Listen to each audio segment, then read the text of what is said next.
दिल्ली की मंत्री आतिशी का बीजेपी पर बहुत बड़ा आरोप। प्रेस कॉन्फ्रेंस करके आतिशी ने कहा, मुझ पर बीजेपी में शामिल होने का दबाव बनाया गया। कहा गया बीजेपी में अगर शामिल नहीं हुई तो ईडी गिरफ्तार करेगी।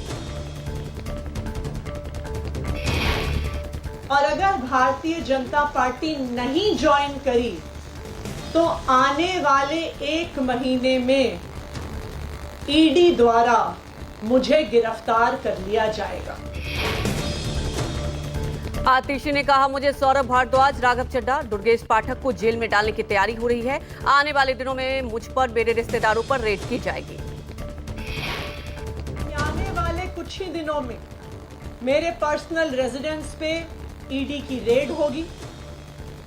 ना सिर्फ मेरे घर में ईडी की रेड होगी, मेरे रिश्तेदारों, मेरे परिवार वालों की। आतिशी ने कहा, हम केजरीवाल के सिपाही हैं, भगत सिंह के चेले हैं। जब तक आपके कार्यकर्ताओं में आखिरी सांस है, हम केजरीवाल के नेतृत्व में देश को बचाने का काम करते रहेंगे। आतिशी के अलावा दिल्ली के मंत्री सौरभ भारद्वाज ने बीजेपी पर वॉर किया। कहा, 31 मार्च को जो रामलीला मैदान में दिखा उसमें बीजेपी के होश उड़ गए। बीजेपी को लग रहा है कि हमने सब कुछ कर लिया, लेकिन यह पार्टी अभी भी खड़ी है। सौरभ भारद्वाज ने कहा, बीजेपी पुतिन के मॉडल पर सरकार चलाना चाहती है। पुतिन ने भी सभी विपक्षी पार्टी के नेताओं को गिरफ्तार करवा दिया, वैसे ही बीजेपी कर रही है। पुतिन ने जितनी भी अपोजिशन पार्टी है उन सब के नेताओं को गिरफ्तार कर लिया। एक अपोजिशन पार्टी के सबसे बड़े नेता की तो 1 महीने पहले मृत्यु ही हो गई। वही भारतीय जनता पार्टी चाहती है, पुतिन मॉडल पे भारत का प्रजातंत्र चलाना चाहते हैं कि सबको जब जेल में बंद कर दोगे तो वोट इन्हीं को आएंगे और किसको आएंगे। बीजेपी के मनजिंदर सिंह सिरसा ने आतिशी पर पलटवार किया। कहा, आपको फंसाने वाला कोई और नहीं बल्कि अरविंद केजरीवाल ने फंसाया है। इस साजिश रचने वाला और कोई नहीं है, अरविंद केजरीवाल है। अरविंद केजरीवाल जी ने आपको फंसाया है। अरविंद केजरीवाल जी ने अब से पहले सैकड़ों लोगों की जिंदगी बर्बाद की है और अब आतिशी जी की और सौरभ भारद्वाज जी की भी जिंदगी बर्बाद है। तिहाड़ जेल के दिल्ली के मुख्यमंत्री अरविंद केजरीवाल ने घर से आया हुआ खाना खाया। सूत्रों के मुताबिक जेल में पहली रात उनके घर से जो खाना आया था वही अरविंद केजरीवाल ने खाया। सीएम केजरीवाल को तिहाड़ के जेल नंबर 2 के बैरक में 15 अप्रैल तक रहेंगे। 14 फीट लंबी और 8 फीट चौड़ी बैरक में मुख्यमंत्री के लिए टीवी का इंतजाम। बाहर सुरक्षा में 24 घंटे 4 सुरक्षाकर्मी। सीएम केजरीवाल की मांग पर उन्हें जेल में रामायण, गीता और नीरज चौधरी की किताब हाउ प्राइम मिनिस्टर डिसाइड मुहैया कराई गई है। मुख्यमंत्री को जरूरी दवाएं भी रखने की अनुमति है। तिहाड़ के जेल नंबर 2 में सीएम केजरीवाल अकेले रह रहे हैं। आप नेता मनीष सिसोदिया जेल नंबर 1 में, संजय सिंह जेल नंबर 5 में और Satyendra Jain jail number 7। BRS नेता की कविता जेल 6 में बंद है। दिल्ली में तिहाड़ जेल के बाहर सोमवार को आप कार्यकर्ताओं ने प्रदर्शन किया। हंगामा और नारेबाजी कर रहे आप कार्यकर्ताओं को पुलिस ने कड़ी मशक्कत के बाद खदेड़ा। पीएम मोदी आज उत्तराखंड और राजस्थान में चुनाव प्रचार का आगाज करेंगे और थोड़ी देर में उत्तराखंड के उधम सिंह नगर पहुंचने वाले हैं पीएम मोदी उधम सिंह नगर लोकसभा सीट के रुद्रपुर में केंद्रीय मंत्री अजय भट्ट के लिए वोट देने की अपील करेंगे। दोपहर 3 बजे जयपुर ग्रामीण के कोटलपुट्टी से जनसभा को संबोधित करेंगे। लोकसभा चुनाव को लेकर लगातार चुनाव प्रचार, रैलियां और संवाद कर रहे हैं पीएम मोदी। आज बिहार बीजेपी कार्यकर्ताओं से भी संवाद करेंगे। लोकसभा चुनाव अभियान को धार देने के तहत प्रधानमंत्री सभी बूथ कमेटी, बूथ अध्यक्ष, पन्ना प्रमुखों और कार्यकर्ताओं से संवाद करेंगे। शाम 6 बजे वीडियो कॉन्फ्रेंसिंग के कार्यकर्ताओं के संग जुड़ेंगे पीएम मोदी। मिशन साउथ पर अमित शाह। बीजेपी आज पहली बार गठबंधन सहयोगी जनता दल सेक्युलर के नेताओं के साथ सार्वजनिक रूप से रोड शो में शामिल होंगे। सारण के रन में रोहिणी आचार्य ने शंखनाद किया। Mega road show. अपने लिए प्रचार के लिए निकली लालू की बेटी रोहिणी आचार्य। लालू प्रसाद यादव की बेटी रोहिणी आचार्य को अभी तक पार्टी के तरफ से सिंबल नहीं मिला है।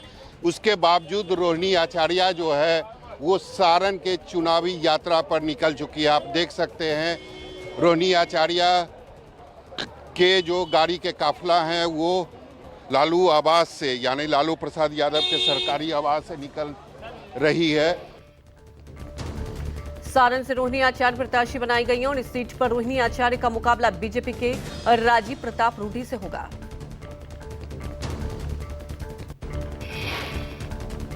रोड शो से पहले भगवान के दर पर पहुंची रोहिणी आचार्य। रोहिणी आचार्य ने भगवान से आशीर्वाद लेकर भरी हुंकार।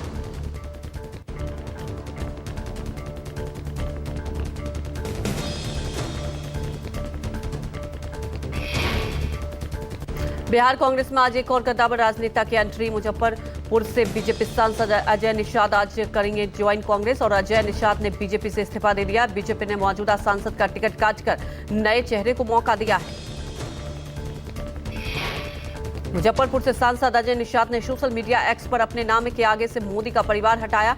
सूत्रों के मुताबिक अजय निषाद आज दिल्ली में कांग्रेस की सदस्यता ग्रहण करेंगे। बिहार में कांग्रेस को एक बार फिर बड़ा झटका लगा। बिहार कांग्रेस नेता उदय सिंह और पप्पू सिंह ने पार्टी छोड़ी। कांग्रेस में पप्पू यादव की एंट्री से नाराज थे उदय सिंह। उदय सिंह ने कहा, जिस समूह में पप्पू यादव रहेंगे वहां मैं नहीं रहूंगा। उदय सिंह ने महागठबंधन का हिस्सा नहीं होने का भी ऐलान किया। 4 अप्रैल को पूर्णिया से नामांकन करेंगे पप्पू यादव। महागठबंधन से टिकट न मिलने के बाद खुद को पप्पू यादव ने पूर्णिया का बेटा बताया। एक बार फिर कहा, लालू जी विचार करें। पूर्णिया लोकसभा के एनडीए प्रत्याशी संतोष कुमार कुशवाहा ने पप्पू यादव के चुनाव लड़ने पर प्रतिक्रिया दी। कहा, कोई चुनाव लड़े कोई न लड़े, इससे कोई फर्क नहीं पड़ता, जनता एनडीए के साथ है। कोई लड़े, मैदान खुला हुआ, प्रत्याशी तो आएंगे और किसी के लड़ने से किसी के नहीं लड़ने से कोई फर्क नहीं पड़ना है। बड़े अंतर से पूर्णिया की जनता चुनाव जीते। बीजेपी के संकल्प पत्र को लेकर 4 अप्रैल को फिर बैठक होगी। बीजेपी चुनाव घोषणा पत्र कमेटी अगली बैठक राजनाथ सिंह की अध्यक्षता में 4 अप्रैल को होगी। सूत्रों की माने तो मोदी की गारंटी के नाम से बीजेपी इस घोषणा पत्र में किसानों को लेकर बड़ा ऐलान किया जा सकता है। किसान सम्मान निधि को बढ़ाने का वादा किसानों से किया जा सकता है। जेपी नड्डा से मिलने पहुंचे पशुपति पारस। भतीजे प्रिंस राज के साथ जेपी नड्डा से मिले पशुपति पारस। जेपी नड्डा की तस्वीरें शेयर की। जेपी नड्डा ने लिखा, एनडीए सदस्य के नाते पशुपति जी ने प्रधानमंत्री नरेंद्र मोदी जी के नेतृत्व में लगातार अच्छे कार्य किए। आने वाले चुनाव में भी हमारा गठबंधन मजबूती से बना रहेगा और उनकी पार्टी बिहार में एनडीए के सभी 40 उम्मीदवारों का पूर्ण समर्थन करेगी। मीडिया पर भर के बीजेपी के प्रदेश अध्यक्ष और डिप्टी सीएम सम्राट चौधरी ने पत्रकारों से कहा, रोज रोज नहीं आइए, नहीं तो एंट्री बंद करा देंगे। सम्राट चौधरी का वीडियो वायरल हुआ।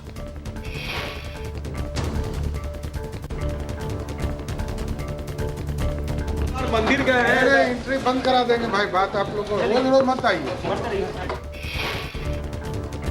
आज सुल्तानपुर के एमपी एमएलए विशेष कोर्ट में राहुल गांधी की मानहानि मामले में सुनवाई होगी। अमित शाह के खिलाफ मानहानि की टिप्पणी को लेकर राहुल गांधी के खिलाफ केस दर्ज हुआ था। मई 2018 में कर्नाटक विधानसभा चुनाव के दौरान बेंगलुरु में राहुल गांधी ने शाह के खिलाफ टिप्पणी की थी। अदालत ने पिछले साल दिसंबर में राहुल गांधी के खिलाफ वारंट भी जारी किया था। सुप्रीम कोर्ट ने चुनाव आयोग को वीवीपैट मामले पर नोटिस जारी किया। इंडिया गठबंधन ने वीवीपैट पर्चियों के 100% मिलाने की मांग चुनाव आयोग से खारिज होने के बाद कोर्ट का दरवाजा खटखटाया है। लोकसभा चुनाव के लिए अरुण गोविल आज दाखिल करेंगे नामांकन। मेरठ लोकसभा सीट से बीजेपी उम्मीदवार हैं रामायण फेम एक्टर अरुण गोविल। नामांकन दाखिल करने से पहले अरुण गोविल के आवास पर परिजनों ने टीका लगाकर दी शुभकामनाएं। इस दौरान गोविल परिवार के करीबी रहे मौजूद।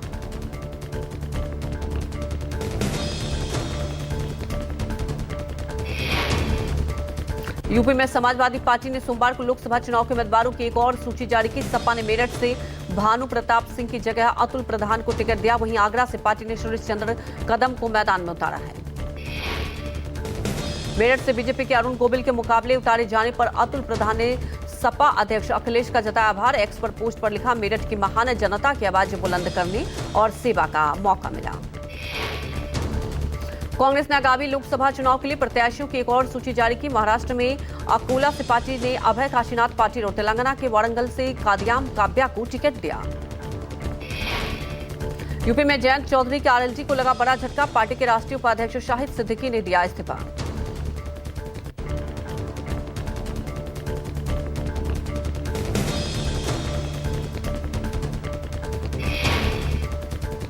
आज से मध्य प्रदेश के 2 दिवसीय चुनावी दौरे पर बीजेपी अध्यक्ष जेपी नड्डा जबलपुर में प्रबुद्ध वर्ग के करेंगे संबोधित। दोपहर 2 बजे शहडोल में जनसभा, कई लोकसभा क्लस्टर और कोर कमेटी के साथ बैठक। यूपी सीएम योगी की आज बरेली दौरा, प्रबुद्ध वर्ग की सभा को करेंगे संबोधित। मुख्यमंत्री का बरेली कॉलेज मैदान में कार्यक्रम। मध्य प्रदेश के मुख्यमंत्री मोहन यादव ने छिंदवाड़ा में रोड शो किया। बीजेपी प्रत्याशी बीडी शर्मा के पक्ष में किया चुनाव प्रचार। बीजेपी प्रदेश अध्यक्ष बीडी शर्मा ने इस बार कांग्रेस का गढ़ जीतने का दावा किया। लोकसभा चुनाव से पहले कर्नाटक के 7 जिलों में कांग्रेस ने नियुक्त किए जिलाध्यक्ष। पार्टी अध्यक्ष मल्लिकार्जुन खड़गे ने की जिला पार्टी अध्यक्षों की नियुक्ति। यूपी के सुल्तानपुर सीट से बीजेपी प्रत्याशी मेनका गांधी ने अपने बेटे वरुण गांधी के पीलीभीत से टिकट कटने पर दी सीधी प्रतिक्रिया। कहा, चुनाव के बाद देखते हैं, अभी लंबा समय है। केंद्रीय मंत्री और नागपुर निर्वाचन क्षेत्र से बीजेपी उम्मीदवार नितिन गडकरी ने नागपुर में रोड शो किया। इस दौरान महाराष्ट्र के उप मुख्यमंत्री देवेंद्र फडणवीस भी मौजूद रहे। कैलाश विजयवर्गीय ने कहा, इस बार लोग अपनी इच्छा से विकास के लिए कांग्रेस छोड़कर बीजेपी में आ रहे हैं। जनता की समझ में आया कि बीजेपी का सांसद जीत कर जाएगा। पश्चिम बंगाल में लोकसभा चुनाव को लेकर चुनाव प्रचार अभियान तेज। कोलकाता नॉर्थ से टीएमसी उम्मीदवार सुदीप बंदोपाध्याय ने किया रोड शो। कहा, हम लोग जीतना चाहते हैं। छिंदवाड़ा लोकसभा क्षेत्र से कांग्रेस उम्मीदवार नुकुलनाथ की पत्नी प्रियानाथ चुनाव मैदान में उतरी और नुकुलनाथ के समर्थन में किया प्रचार। त्रिपुरा में बीजेपी का चुनाव अभियान तेज। अगरतला में मुख्यमंत्री मानिक साहा रोड शो में हुए शामिल। चुनाव में बीजेपी को जिताने की अपील। रायपुर में अंतर विभागीय क्रिकेट प्रतियोगिता का आयोजन। लोकसभा चुनाव में मतदाताओं को वोटिंग के लिए जागरूक करने की कवायद। रायपुर के डीएम के मुताबिक अगले 10 दिन रोजाना मैचों के जरिए जनता से मतदान की होगी अपील। 16 विभिन्न विभागों की टीम में अगले 10 दिन खेलेगी मैच। रायपुर में वोटिंग के प्रति जनता को जागरूक करने के लिए वाहन, बाइक रैली और नुक्कड़ नाटक का आयोजन। प्रतिभागियों ने चुनाव में मतदान करने की शपथ ली। लोकसभा चुनाव के प्रथम चरण में छत्तीसगढ़ की केवल एक सीट पर चुनाव। 19 अप्रैल को बस्तर सीट के लिए लोग करेंगे मतदान। राहुल गांधी के बयान के खिलाफ पीसी पहुंची बीजेपी। दिल्ली में इंडिया गठबंधन की रैली के दौरान राहुल के दिए भाषण की शिकायत। राहुल ने देश के टुकड़े टुकड़े होने की बात कही। कांग्रेस नेता राहुल गांधी ने भ्रष्टाचार के मुद्दे पर एक बार फिर से किया पीएम मोदी पर हमला। एक्स पर पोस्ट कर कहा, प्रधानमंत्री खुद असम से महाराष्ट्र तक करप्शन की फ्रेंचाइजी बांट रहे हैं। भ्रष्टाचारियों का बीजेपी में रेड कार्पेट स्वागत कर रहा है। अखिलेश यादव का इसी को लेकर सरकार पर हमला। कहा, ईडी, सीबीआई, आईटी को मिलाकर ईसीआई बनता है। हमें उम्मीद है ईसीआई एजेंसियों पर लगाम लगाएगा। लोकसभा चुनाव को लेकर पीएम मोदी का धुआंधार प्रचार जारी। प्रधानमंत्री मोदी 6 अप्रैल को गाजियाबाद में रोड शो करेंगे। दिल्ली के उपराज्यपाल विनय कुमार सक्सेना ने संजय वन और महारैली आर्कोलॉजिकल पार्क का किया दौरा। एलजी ने संजय वन में किए जा रहे सौंदर्यीकरण और जीर्णोद्धार कार्यों का लिया जायजा। प्रयागराज में चैत्र अष्टमी के मौके पर श्रद्धालुओं ने संगम में लगाई डुबकी। सैकड़ों की तादाद में श्रद्धालुओं ने संगम पर की पूजा। छत्तीसगढ़ के बीजापुर जिले में नक्सलियों और सुरक्षा बलों के बीच मुठभेड़। सुरक्षा बलों ने 4 नक्सलियों को मार गिराया। भारी मात्रा में हथियार बरामद। आगरा में पीट पीट कर युवक की हत्या से हड़कंप मचा। 2 पक्षों में कहासुनी के बाद मारपीट और जमकर बवाल हुआ।